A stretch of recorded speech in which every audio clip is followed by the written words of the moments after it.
Parliamentarians are back at work this week following a short recess. Portfolio committee meetings are still being conducted virtually.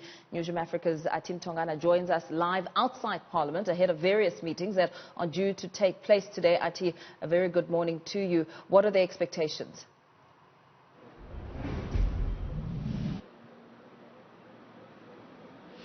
Well, Mpo, as you rightfully put it, Parliament is still hosting its PC meetings virtually. Of course, this is due to the limitation of the number of people who are allowed into the parliamentary precinct.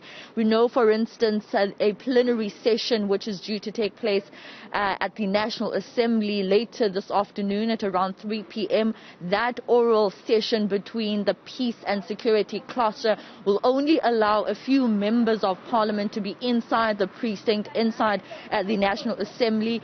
Other members of Parliament will join the oral session online.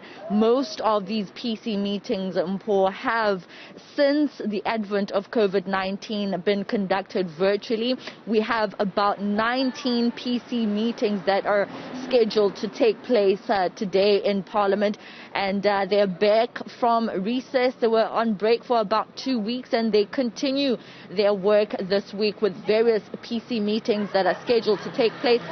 Some of those interesting portfolio committee meetings include the social development coming to make presentations before the portfolio committee around a comprehensive plan on how to deal with gender-based violence. We know it has been an issue plaguing South Africa for such a long time. I mean, now recently we have a new victim of gender-based violence, that being Kwasa, who has died, the 19-year-old who's currently being mourned and has also been mourned by Miss Universe Zozibini Tunzi on social media. We are seeing the trend going right now on social media. People are sending their messages of condolences. So the Social Development Ministry will be presenting today their comprehensive plan on how to deal with gender-based violence. And then you had another interesting one which was scheduled to take place and has since been postponed, and that is the Portfolio Committee meeting on police.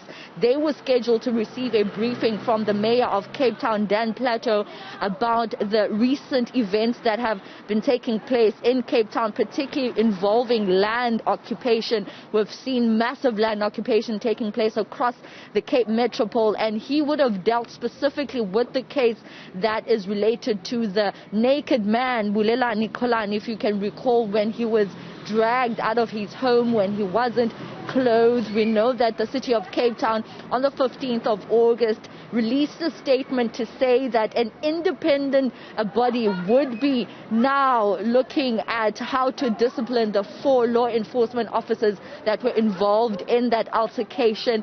They have referred this now, this disciplinary, to an independent body that will obviously give them a report once they've concluded.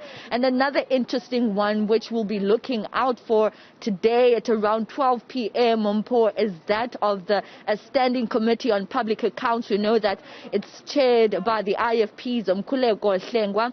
They will be briefed today by the Special Investigating Unit relating to the terms of reference relating to the procurement of protective equipment during the COVID-19 pandemic. We've seen various reports of irregularities around the procurement of PPE across the country. So the SIU will be briefing the SCOPA Standing Committee on how this has been viewed and how this has been literally looked at by the Special Investigating Unit. We know the President has come out strongly to say units like the Special Investigating Unit will be looking at some of the allegations around corruption and the procurement of personal protective equipment. And another interesting one which is scheduled to take place on Thursday, Mpo, is the oral reply by the Deputy President David Mabuza. And interestingly, he has sent out a letter to the Speaker of the National Assembly, Mthandi Modise, to say that he will not be able to attend due to ill health. We know that this is something that he has previously said last month as well, where he was also scheduled to come and give an oral response to Parliament about some issues related to COVID-19 and energy in the country, which is now still going through load shedding as we speak. So he has once again issued a letter to the National Assembly Speaker to say that he won't be able to attend due to ill health.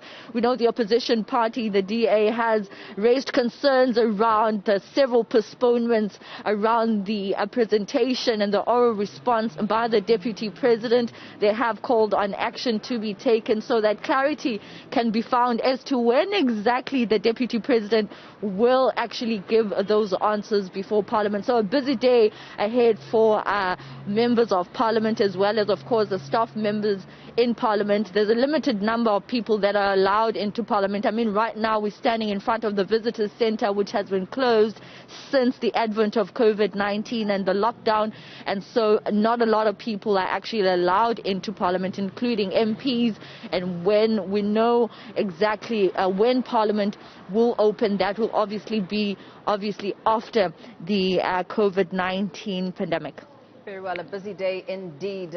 Leaving it there for now with our reporter Athi Mtongana as parliamentarians report back to work following a short recess.